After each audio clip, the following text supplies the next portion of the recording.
A reading from the Gospel according to John, reading from chapter 19, starting at verse 14.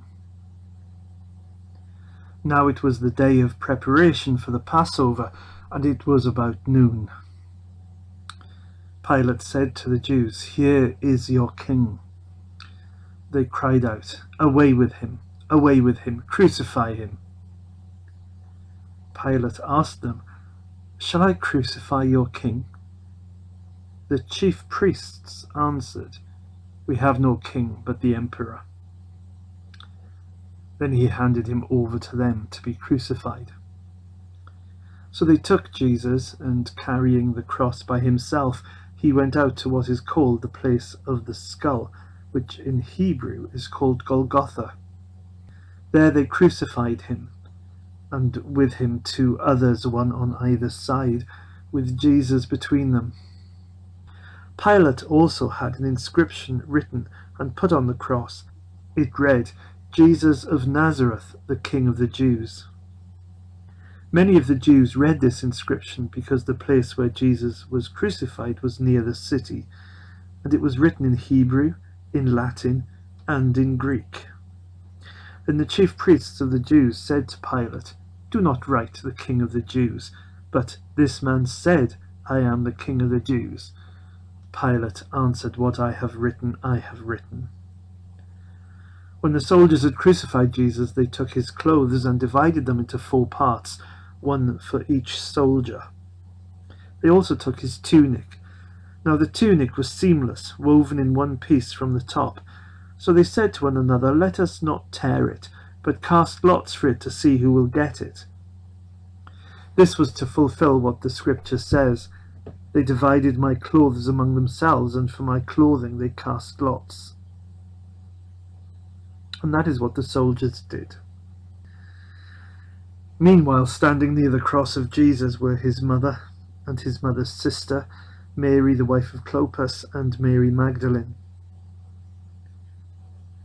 When Jesus saw his mother and the disciple whom he loved standing beside her, he said to his mother, "Woman, here is your son." Then he said to the disciple, "Here is your mother." And from that hour the disciple took her into his own home. After this, when Jesus knew that all was now finished, he said, in order to fulfill the scripture, "I am thirsty." A jar full of sour wine was standing there, so he put a sponge full of the wine on a branch of hyssop and held it to his mouth. When Jesus had received the wine, he said, "It is finished." Then he bowed his head and gave up his spirit.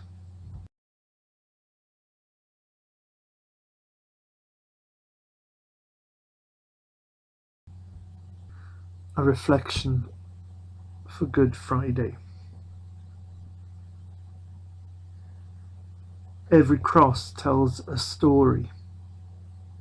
Crucifixion was a usual way of dealing with criminals and dissidents who voiced political opposition to the occupying nation. It is hard to estimate how many people died in this way, but each cross represents a person, a life, relationships, hopes, dreams. The 2 crucified with Jesus are hardly mentioned in the Gospels. Matthew and Mark describe them as bandits or rebels. Luke describes them as criminals. John merely as 2 others. Luke describes the banter between the 3 crucified and the unconditional love that states they will be together this day in paradise.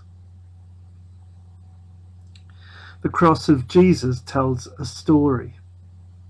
Love is rejected. Jesus' life, recorded in the Gospel, does not represent an activist, political or religious, but someone who responds to the hurt, the abused, the outcast, as another human being. Someone who sees all included in the love of God, though he strongly challenges the religious leaders who haven't grasped this love, who should have known better. This way is rejected by those who collaborate to have Jesus put to death. But more than the rejection of people, there is the feeling of being abandoned, and feeling of being abandoned by God. My God, why have you abandoned me? Jesus' cry on the cross, echoing the psalmist, is something we can all identify with at times. When circumstances prevent us from loving as we are used to, or prevent us from being loved, when others hurt us or abandon us, treat us as less than human, it can feel as if God is absent. Death is always a shock. It leaves us shaken and disturbed, especially when there is a senselessness about it.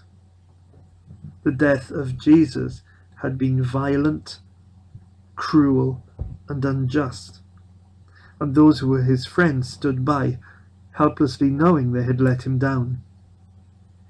It is easy to see how it can feel as if God is absent, and both crucified and friends feel that sense of abandonment.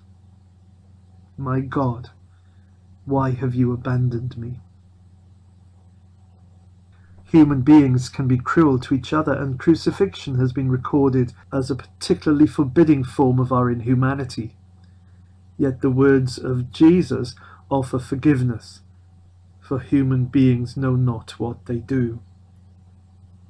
Jesus' words offer comfort and practical care to his mother at a time when she cannot offer anything but her presence, and the pain and abandonment, as it is shared, begins to offer healing. The cruel, punishing events of that day begin to offer healing to a world where many live day to day as if they are crucified, facing the meanness and brutality that people offer one another, and the callousness with which people take in terms of resources as well as others' livelihoods.